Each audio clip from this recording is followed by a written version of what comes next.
Les doublures qui risquent leur vie pour la prise parfaite sont à l'origine des scènes d'action les plus incroyables d'Hollywood. Mais que se passe-t-il lorsque même les plus doués sont victimes d'erreurs tragiques? Joignez-vous à nous pour découvrir ces 5 histoires vraies de cascadeurs qui ont payé le prix ultime pour la magie à l'écran. L'histoire entourant Shark, un film d'action de 1969 réalisé par Samuel Fuller avec Burt Reynolds et Sylvia Pinal, a acquis une sombre réputation non seulement pour son récit, mais aussi pour un incident controversé sur le plateau impliquant un cascadeur de 32 ans nommé Jose Marco. Mettant en vedette Burt Reynolds et Sylvia Pinal, le film suit Kane, un trafiquant d'armes joué par Reynolds qui se retrouve bloqué dans un petit port le long de la mer Rouge. Il rencontre Anna, une femme qui le persuade de plonger dans des eaux infestées de requins, prétendument pour la recherche scientifique. Au fur et à mesure que l'intrigue se déroule, Kane réalise qu'Anna et son partenaire sont en fait des chasseurs de trésors espérant piller les richesses d'une épave. Basé sur le roman de Victor Canning, His Bones Are Coral, le film a été tourné sur 9 semaines en 1967 à Manzanillo, au Mexique, qui servait de décor pour la côte soudanaise. En 1969, Burt Reynolds était déjà en bonne voie pour devenir l'une des stars les plus célèbres d'Hollywood. À ce titre, il avait besoin d'un cascadeur pour exécuter certaines des manœuvres les plus dangereuses de ses scènes d'action. Pendant le tournage de Shark, cette tâche incombait à José Marco, 32 ans. L'équipe tournait une scène de requin sous-marine à Isla Mujeres, au large de la côte mexicaine. Et comme la CGI d'aujourd'hui était un rêve lointain, ils ont décidé d'utiliser un requin vivant pour les scènes. Il existe de multiples versions de ce qui se serait passé ce jour-là. Selon l'une de ces versions, José Marco était dans l'eau aux côtés d'un requin bulldog tranquillisé que les membres de l'équipe avaient précédemment stressé en le traînant à terre. Lorsque le requin a été remis à l'eau, il aurait franchi un filet de protection censé le séparer de José Marco. Une autre version de l'histoire affirme qu'un autre prédateur inattendu, cette fois un terrifiant grand requin blanc, aurait franchi le filet de protection autour du plateau. Ce qui a suivi, prétend-on, fut une scène chaotique dans laquelle le grand requin blanc a chargé vers l'équipe de tournage. Les membres de l'équipe ont saisi des fusils sous-marins, mais le requin avait déjà jeté son dévolu sur Jose Marco, qui était au large, en plein champ. Avant que les membres de l'équipe ne puissent réagir, le requin a attaqué Jose, le mutilant. L'équipe a tiré des harpons, mais en vain. L'équipe a crié et frappé sur ses cages, ce qui a finalement fait fuir le requin. Le cascadeur aurait été transporté d'urgence dans un hôpital local, mais rien n'a pu être fait pour sauver l'homme. José Marco aurait succombé à ses blessures 2 heures après l'attaque macabre. La réaction du réalisateur Samuel Fuller face à cette prétendue tragédie fut rapide. Dégoûté par la décision des producteurs de capitaliser sur la mort de Marco, Fuller quitta entièrement le projet, reniant plus tard Shark après avoir vu le montage final qui, selon lui, ne ressemblait guère à sa vision originale. Les producteurs, saisissant l'opportunité de publicité, changèrent le titre du film de Kane à Shark, le commercialisant comme un thriller où de réels dangers rôdaient sous les vagues. Une double page dans le magazine Life a encore amplifié l'histoire, publiant une série d'images intitulée « Shark Kills a Man », un requin tue un homme, qui semblait montrer Marco dans ses derniers instants. Mais tout le monde ne croyait pas que l'histoire était réelle. Le récit fut rapidement remis en question par des enquêtes, conduisant à une controverse publique significative. Les photos du magazine Life étaient réputées macabres, détaillant les prétendus derniers instants de Marco.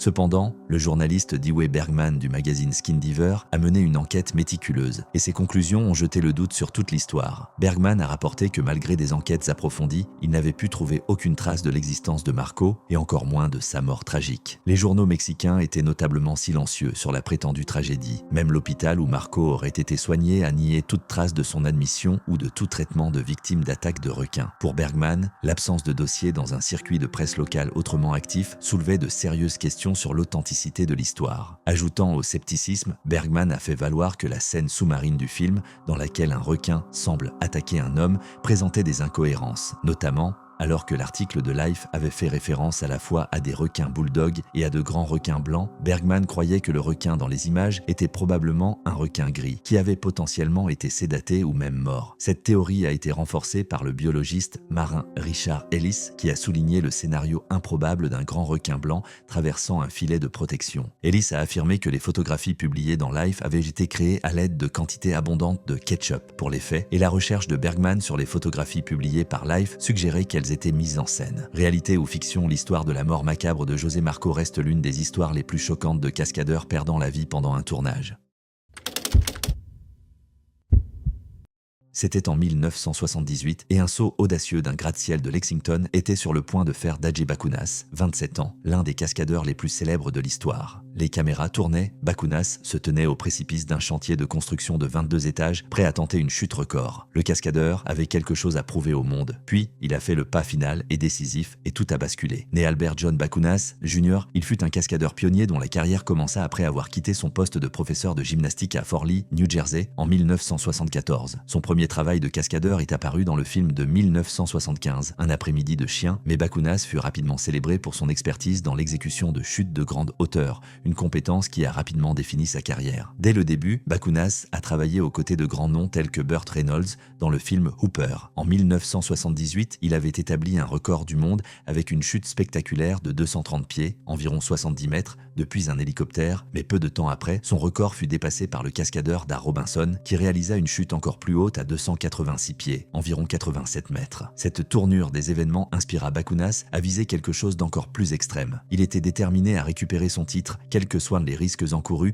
et quelles que soient les personnes qui le lui déconseillaient. Plus tard cette année-là, Bakunas rejoignit le casting de Steel, un film sur un groupe d'ouvriers du bâtiment achevant un gratte-ciel dans le Kentucky. Doublant l'acteur George Kennedy, Bakunas prit le rôle d'exécuter la chute finale du personnage de Kennedy, une scène culminante dans laquelle le personnage, Big Lou Cassidy, s'écrasait d'un immeuble de grande hauteur. Bakunas avait déjà exécuté une chute de 9 étages plus tôt dans le tournage, mais quelque chose le rongeait. Haji Bakunas voulait récupérer son record du monde. À ce titre, il demanda de retenter la scène depuis une hauteur beaucoup plus élevée. Avec l'approbation de l'équipe de production, Bakunas se prépara pour une chute depuis le 22e étage des Kincaid Towers à Lexington, Kentucky. Mais tout le monde n'était pas d'accord avec cette décision. Un médecin sur le plateau le lui déconseilla, tout comme un cadre de Lifepack Air Safety Products, le fabricant du matelas de sécurité utilisé pour la cascade. Néanmoins, le 21 septembre 1978, Bakunas grimpa au sommet de la structure imposante alors qu'une foule d'environ 1000 personnes, dont le père du cascadeur, se rassemblait en dessous, attendant avec impatience son saut record. Debout à 315 pieds, environ 96 mètres, au-dessus du sol, il se prépara pour le saut, ayant l'intention d'atterrir sur le matelas de sécurité conçu pour amortir l'impact. Des témoins ont estimé qu'il atteignit des vitesses de 115 miles par heure, environ 185 km par heure, alors qu'il descendait, filant vers le dispositif de sécurité qui l'attendait. Pourtant, au moment où il entra en contact, l'airbag s'est fendu sous lui, ne parvenant pas à absorber la totalité de l'impact. Le matelas de sécurité n'avait été approuvé que pour des chutes d'un peu plus de 100 pieds, environ 30 mètres. Mais Bakunas l'avait modifié avec un second matelas dans une tentative de le rendre plus sûr. Son effort avait tragiquement échoué. Gravement blessé, Bakunas fut transporté d'urgence à l'hôpital. Il succomba à ses blessures le lendemain, à seulement un mois de son 28e anniversaire. Aussi tragique que fut la mort de Bakunas, l'incident devint un point d'intérêt pour les spécialistes du marketing du film. Lorsque Steel fut présenté en première en août 1980, son matériel promotionnel reprenait le thème édifiant du film avec le slogan « Ils ont cherché un rêve impossible et construit un miracle ». Cependant, en raison de mauvaises performances au box-office, la stratégie marketing a subi une transformation radicale pour la ressortie du film en novembre à Los Angeles. Rebaptisé Look Down and Die, Regarde en bas et meurs, le film fut annoncé comme un thriller éprouvant, soulignant désormais les risques de la construction de gratte-ciel. L'ancien slogan fut remplacé par de nouvelles accroches sinistres comme « Une seule glissade et vous êtes mort ». Les spectateurs de Los Angeles qui assistèrent à cette ressortie se retrouvèrent à regarder sur écran des images réelles de la chute fatale de Bakunas. Des séquences de la scène tragique, initialement capturées dans le cadre de la production, avaient été réutilisées pour le film. L'hommage du film à Bakunas devint un tribut controversé. C'était en 2008 et le célèbre réalisateur John Woo se lançait dans un projet ambitieux visant à donner vie à l'une des batailles les plus légendaires de Chine dans les Trois Royaumes, Red Cliff. Le film, une épopée historique relatant la légendaire bataille de la Falaise Rouge en 208 après Jésus-Christ, n'était pas qu'une production de plus pour Woo, mais marquait son grand retour au cinéma en langue chinoise après des années de succès à Hollywood avec des films comme Volt, Face et Mission. Impossible 2. Tout le monde avait de grands espoirs pour le film, y compris le gouvernement chinois, mais personne ne pouvait prévoir la tragédie qui allait altérer le cours du projet. Les Trois Royaumes avaient été conçus comme une série en 2 parties pour explorer la chute de la dynastie Han et l'avènement de l'ère des Trois Royaumes. L'intrigue, qui se déroulait sur fond de guerre navale massive, impliquait des scènes d'action élaborées et des séquences de bataille complexes. À ce titre, d'énormes efforts ont été déployés pour donner vie à l'histoire. Mais il y a eu de multiples revers, des acteurs clés se sont retirés du projet. L'équipe a également rencontré des restrictions qui l'ont empêché de filmer sur l'emblématique fleuve Yangtze, une perte importante car il était central à l'authenticité du film. Au lieu de cela, l'équipe de Woo a dû utiliser des effets spéciaux pour recréer ce décor essentiel. Malgré ces obstacles, Woo a persisté, déterminé à mener à bien sa vision monumentale. C'est lors du tournage d'une seconde équipe pour une scène d'action que les Trois Royaumes a connu son revers le plus dévastateur. La scène impliquait une bataille navale culminante précédente dans laquelle un petit bateau devait entrer en collision avec un ancien navire de guerre, déclenchant un incendie contrôlé pour intensifier le réalisme de la scène. Mais ce jour fatidique, les choses ont pris une tournure dangereuse et irréversible. Une explosion de flammes soudaine et imprévue a englouti le plateau et tragiquement, l'incendie s'est propagé de manière incontrôlable, consumant les deux bateaux. Dans le chaos, le cascadeur de 23 ans, Loo Yang-king, s'est retrouvé piégé, incapable d'échapper aux flammes qui se propageaient rapidement. Des rapports ont suggéré plus tard qu'un allumage involontaire aurait pu provoquer le contact d'une flamme avec un gaz volatile, accélérant l'incendie et scellant le destin de Loo. 3 autres membres de l'équipe ont également été blessés dans l'incident, bien qu'ils aient réussi à s'échapper avec leur vie sauve. Les services d'urgence et une équipe de sauvetage ont agi rapidement, transportant les blessés dans un hôpital voisin. Cependant, la vie de Loo Yang-king n'a pas pu être sauvée, les flammes l'ayant consumé rapidement. Wu, qui faisait la promotion des 3 royaumes à Hong Kong à l'époque, fut dévasté par la nouvelle et retourna immédiatement à Pékin. L'équipe de production a publié un communiqué sombre, exprimant son profond chagrin suite à l'accident et a assuré que tout le soutien possible serait apporté à la famille de Loo et aux membres de l'équipe blessés. Pour Wu et toute l'équipe, c'était plus qu'un obstacle de production. C'était une perte irréparable qui a laissé un impact profond sur toutes les personnes impliquées. D'une certaine manière, la tragédie a jeté une ombre sur les 3 royaumes, même s'il a continué à progresser. Finalement, le film est sorti en 2 parties à travers l'Asie, battant des records et rencontrant un succès commercial important. Sa grandeur visuelle et son récit captivant lui ont valu les éloges des critiques et du public. Et il a même réussi à battre le précédent record au box-office détenu par Titanic en Chine continentale. Mais pour Wu et ceux qui avaient travaillé à ses côtés, le triomphe a été inévitablement marqué par la perte du jeune Loo Yang-king, dont la vie a été tragiquement écourtée d'une manière si horrible. Pari de sortie, Exit Wounds était censé être une comédie d'action qui ferait rire les spectateurs tout en les tenant en haleine. Mais pendant la production du film, un incident tragique s'est produit sur le plateau, coûtant la vie à un cascadeur de carrière et jetant une longue ombre sur l'héritage du film. Pari de sortie était destiné à mélanger l'action des arts martiaux avec des influences hip-hop, une combinaison surprenante mais quelque peu populaire à l'époque. Le film mettait en vedette Steven Seagal et le rappeur DMX et était réalisé par Andrzej Bartkowiak. Il faisait suite au succès précédent de Bartkowiak avec Romeo Must Die. Le film, basé sur le roman de John Westerman, présentait Seagal dans le rôle d'Orin Boyd, un détective renégat de Détroit n'ayant pas peur d'enfreindre les règles dans sa quête de justice. Malgré un budget modéré de 33 millions de dollars, Pari de sortie a connu un succès notable au box-office, rapportant près de 80 millions de dollars dans le monde. Cependant, le parcours du film a été éclipsé par un accident déchirant qui fera à jamais partie de son histoire. Le 18 août, Chris Lamont, un cascadeur vétéran de 35 ans avec 14 ans d'expérience, se préparait pour une scène particulièrement difficile à Toronto. La séquence exigeait que Lamont et un autre cascadeur, Todd Schroeder, sautent de l'arrière d'une fourgonnette retournée remorquée à grande vitesse dans le cadre d'une intense scène de poursuite. C'était une cascade dangereuse qui exigeait à la fois précision et synchronisation. Elle aurait dû se dérouler sans accroc pour Chris Lamont, un interprète chevronné qui comprenait les risques et les étapes nécessaires pour exécuter cette cascade.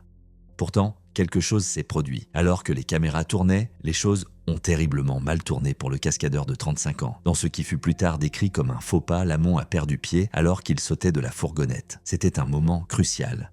Ayant mal jugé son saut, Chris Lamont a atterri la tête la première sur le trottoir. Schroeder s'est également cogné la tête lors du même incident. Les ambulanciers postés sur le plateau se sont immédiatement précipités au secours de Lamont, le stabilisant avant de le transporter à l'hôpital Saint-Michael à Toronto. L'étendue de la blessure de Lamont a été découverte à l'hôpital où les médecins ont convenu que Lamont avait subi un traumatisme crânien grave. Son crâne était gravement fracturé et à ce titre, Lamont était grièvement blessé. Todd Schroeder fut le moins blessé des deux. Il a survécu avec une commotion cérébrale. Pendant 6 jours, Chris Lamont est resté dans un état critique, tandis que sa famille, ses amis et ses collègues gardaient espoir pour son rétablissement. Mais malgré les soins médicaux urgents, les blessures de Lamont se sont avérées catastrophiques. Tragiquement, le 23 août, il succomba à ses blessures, laissant un vide dans la vie de ceux qui le connaissaient et travaillaient à ses côtés. Il laissait derrière lui une fiancée. À la suite de l'accident, les responsables du travail canadien ont ouvert une enquête, cherchant à déterminer la cause précise de l'incident tragique. Warner Bros., le studio derrière Pari de sortie, a exprimé son profond regret pour cette perte, notant que si le risque était inhérent à un tel travail, les décès de cette nature étaient rares. Mark Reina, vice-président senior de Warner Bros., a réfléchi à l'incident, déclarant que la chute de Lamont semblait provenir d'une malheureuse erreur de calcul dans sa prise d'appui, le faisant atterrir incorrectement. Pour la communauté cinématographique de Toronto, la mort de Lamont fut un choc profond, marquant le premier décès sur un plateau dans l'histoire du cinéma de la ville. Les représentants de l'Alliance des artistes canadiens du cinéma, de la télévision et de la radio ont exprimé la tristesse collective de l'industrie, soulignant l'impact sur la communauté des cascadeurs et la conscience renouvelée des dangers auxquels les professionnels de la cascade sont confrontés dans leur quête de réalisme et d'excitation au cinéma. Lors de la première de Paris, de sortie en 2001, sa réception fut inévitablement entachée par la tragédie qui s'était déroulée lors de sa création. Malgré cet héritage terni, le film fut un succès commercial, réalisant un impact significatif au box-office avec des recettes de 19 millions de dollars pour son week-end d'ouverture. En 1986, le célèbre cascadeur Dar Robinson travaillait sur le film Million Dollar Mystery. À 39 ans, Robinson jouissait d'une réputation extraordinaire à Hollywood. Il avait été cascadeur pendant 13 ans sans jamais s'être cassé un seul os. Mais tout cela était sur le point de changer de la manière la plus tragique qui soit. Au fil des ans, Robinson a établi plus de 21 records du monde et a même inventé le décélérateur, un dispositif qui permettait aux cascadeurs d'effectuer des chutes de grande hauteur sans atterrir sur des airbags, améliorant à la fois le réalisme et la sécurité. Robinson effectuait des cascades depuis le début des années 1970, travaillant aux côtés de stars comme Steve McQueen et Clint Eastwood, et sa carrière comprenait des exploits époustouflants tels qu'une chute libre de 311 pieds, environ 95 mètres, depuis un hélicoptère sur un airbag et une chute contrôlée depuis la tour CN de Toronto, alors la structure autoportante la plus haute du monde, utilisant un câble d'acier de 3 mm pour l'arrêter juste au-dessus du sol. Ces exploits lui ont valu le titre de cascadeur le mieux payé de l'industrie à l'époque. En plus d'être un cascadeur accompli, Robinson a joué des rôles à l'écran, notamment dans Stick de Burt Reynolds, où il a présenté son décélérateur innovant lors d'une chute depuis le toit d'un hôtel. Robinson était précis. Plus important encore, il était un planificateur méticuleux, un trait qui lui a permis de réaliser des exploits apparemment impossibles sans se mettre en danger. Pourtant, le 21 novembre 1986, alors qu'il filmait une cascade apparemment de routine, l'impensable s'est produit. Dar Robinson avait déjà terminé la séquence principale des cascades pour le film et le personnel médical d'urgence du plateau avait été renvoyé. La tâche du jour était une course à grande vitesse standard pour la caméra, où Robinson devait piloter sa moto le long d'un chemin désigné, négociant une série de virages à environ 50 miles par heure, environ 80 km par heure. Alors que Robinson abordait un virage à moto, positionné près du bord d'un talus, il a raté le point de freinage. Au lieu de prendre le virage, Robinson a continué tout droit et sa moto a dépassé le bord du virage. En un instant, il a plongé dans le talus, incapable de reprendre le contrôle. Bien que la chute elle-même ait été grave, c'est l'atterrissage qui s'est avéré fatal. Pendant la descente, Robinson a heurté une corniche rocheuse qui l'a fait dégringoler plus loin et en tombant, il a été mortellement empalé par une branche. Le personnel médical s'est précipité sur les lieux et Robinson a été transporté à l'hôpital. Mais les blessures qu'il a subies étaient trop graves. Il est décédé en route vers des soins supplémentaires, marquant la fin d'une carrière remarquable. Un documentaire hommage, The Ultimate Stuntman, A Tribute to Dar Robinson, a été réalisé en son honneur en 1988, commémorant les contributions extraordinaires qu'il avait apportées à l'industrie de la cascade. L'héritage de Robinson a été davantage consolidé par la dédicace vue dans les films sur lesquels il a travaillé au cours de ces derniers mois, notamment Cyclone et L'Arme Fatale, Lethal Weapon. Dans L'Arme Fatale, un message dans le générique de fin l'honore comme l'un des plus grands cascadeurs de l'industrie cinématographique, un sentiment partagé par tous ceux qui l'ont connu. Il a laissé derrière lui sa femme Linda et ses fils. Son travail de pionnier a établi la norme en matière de sécurité et d'innovation dans l'exécution des cascades, inspirant des générations de professionnels de la cascade.